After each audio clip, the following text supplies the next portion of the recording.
អាចដៃមួយដែលដៃប្រភ្ញៀវណាបាទដែលខ្ញុំមើលជូនភ្ញៀវហ្នឹងវាអាចថាត្រូវសឹងថា90%ឡើងលើណាបាទហើយភ្ញៀវគាត់ពេញចិត្តខ្លាំងណាបាទភ្ញៀវគាត់ feedback មកវិញនេះបងប្អូននេះភ្ញៀវគាត់ថាខ្ញុំស្ទើរតែមិនជឿទេថាអាកំបាំងរបស់គាត់ហ្នឹងបាទស្ថិតលើបាតដៃចឹងណាហើយហ្នឹងហើយគាត់ថាខ្ញុំហ្នឹងហ្នឹងវាត្រូវច្រើនខ្លាំងណាស់បាទ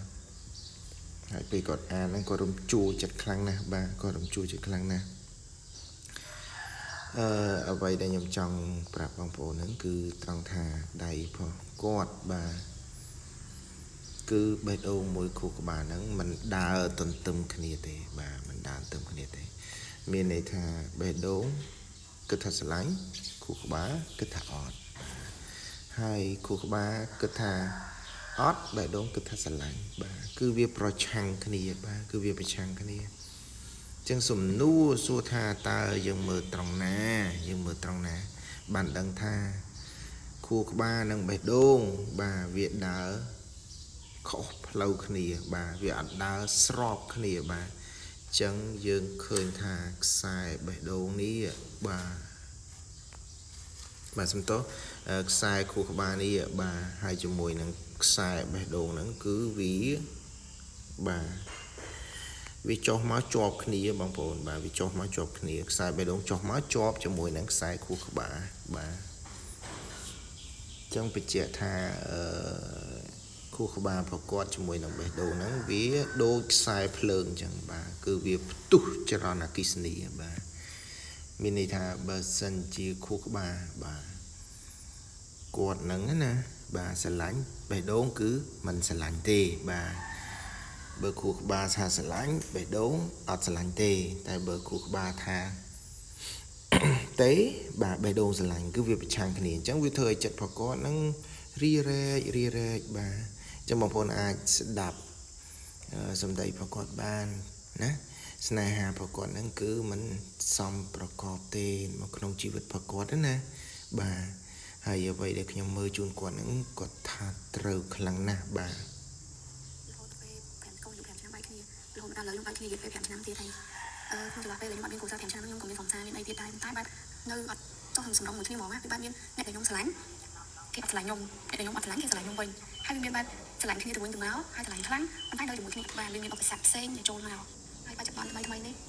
ធ្វើជីវិតគូបានធ្វើស៊ីផ្លូវចិត្តខ្ញុំទៀតហើយផ្លូវចិត្តខ្ញុំកំពុងតែញ៉ាំយើងជាខ្លាំងបច្ចុប្បន្ននេះពេលខែមុនខ្ញុំបានស្គាល់មនុស្ស2នាក់មិនខ្ញុំទៅមនុស្ស2នាក់ក្នុងពេលតែមួយណាគាត់ចូលមកព្រមគ្នាតំណាំលើស្អីខ្ញុំមានប្រវត្តិខ្ញុំធ្វើការមើលតែគាត់ថាគួរតែនៅជាមួយអ្នកណាប៉ុន្តែអ្នកណាតែខ្ញុំសម្រាប់ថាខ្ញុំជ្រើសរើសយកតែម្នាក់ទេខ្ញុំអត់បន្តពីក្នុងពេលមួយខ្ញុំក៏មើលម្នាក់នៅឆ្ងាយម្នាក់នៅចិត្តហើយសិតតែអ្នកមានលទ្ធភាពមានសមត្ថភាពល្អដូចគ្នាបែបយើងអាចជឿជាក់ថាគាត់អាចមើលថែយើងថ្ងៃអនាគតបានអញ្ចឹងណាហើយពួកគេមកបែបស្តៀងគ្នាទេការងារដូចគ្នាបបអាជីពខាងក្រៅគឺដូចគ្នាគ្រាន់តែឲ្យយើងមើលពីអត្តចរិតត្រូវគ្នាអត់អីអត់តែប៉ុណ្្នឹងទេមួយតែខ្ញុំក៏សម្រេចចិត្តជ្រើសរើសម្នាក់ដែលនៅចិត្តខ្ញុំតែតំណងអ្នកនៅឆ្ងាយខ្ញុំជ្រើសរើសម្នាក់ដែលនៅចិត្តខ្ញុំពួកអីគាត់ក៏បានស្រឡាញ់ខ្ញុំតាំងពី5ឆ្នាំមុនតែខ្ញុំអត់ដឹងឲ្យគាត់ទៅប្រាប់ហើយគាត់ស្រឡាញ់ខ្ញុំខ្លាំងណាស់រហូតដល់ថ្នាក់តងគ្នាបានប្រហែលជាកន្លះខែគាត់ហ៊ានប្រាប់គាត់ថាគាត់ស្រឡាញ់ខ្ញុំហើយគាត់ក៏ស្រឡាញ់ខ្ញុំដែរគាត់ត្រូវសួរនាំឲ្យយើងគិតច្បាស់លាស់មែនទែនដល់ថ្នាក់រៀបការតែខ្ញុំអត់ទាន់សម្រេចចិត្តចង់រៀបការដោយសារវាលឿនពេកចង់ទុកពេលមើលគ្នាតទៀតប៉ុន្តែបើតំណែងច្បាស់លាស់ស្រាប់តែពីអាទិត្យមុនពួកយើងដូចជាគ្នាឆ្ងាយពីគ្នាបន្តិចបែបហើយដាក់គ្នាអញ្ចឹងណាពេលហើយដាក់គ្នាអញ្ចឹងទៅស្រាប់តែអ្នកដែលនៅចិត្តហ្នឹងគាត់ផ្លាស់ប្ដូរភ្លាមៗដូចស្អីខ្ញុំពិតជាប្រកែកងក់ងខ្ញុំចូលចិត្តមិនចូលចិត្តខ្ញុំត្រូវការក្តីស្រឡាញ់អញ្ចឹងខ្ញុំពេលខ្លះខ្ញុំងក់ងពេលខ្លះខ្ញុំហៅរឿងដល់ពេលអញ្ចឹងទៅស្រាប់តែគាត់ប្រាយកន្លះគាត់ថាយើងជួបចិត្តគ្នាគាត់អត់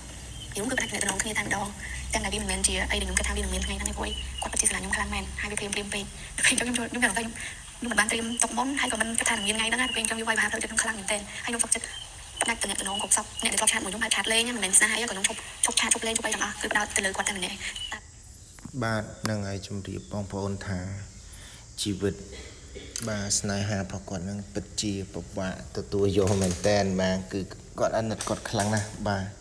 គឺគាត់ជួបស្នេហាបែបហ្នឹងដោយបងប្អូនបានស្ដាប់ឮសារសំឡេងគាត់អញ្ចឹងណាបាទស្នេហារបស់គាត់គឺស្រឡាញ់ហើយបាទគិតថាល្អហើយចុងក្រោយគេទៅចោលអញ្ចឹងទៅបាទអញ្ចឹងណាបាទអញ្ចឹងស្នេហាគាត់គឺអត់សមប្រកបទេបាទ chẳng bóng phồn ai pin định bữa đại của này bạn á này nhom chạy lại chun bạn tỉnh tỉnh chẳng á na ba chun bóng phồn để xa đã chán có một bạn nó gặp phong video đây bóng phồn và mình chán na phần tay nhom đã chun tí tí tí tí chẳng á na ba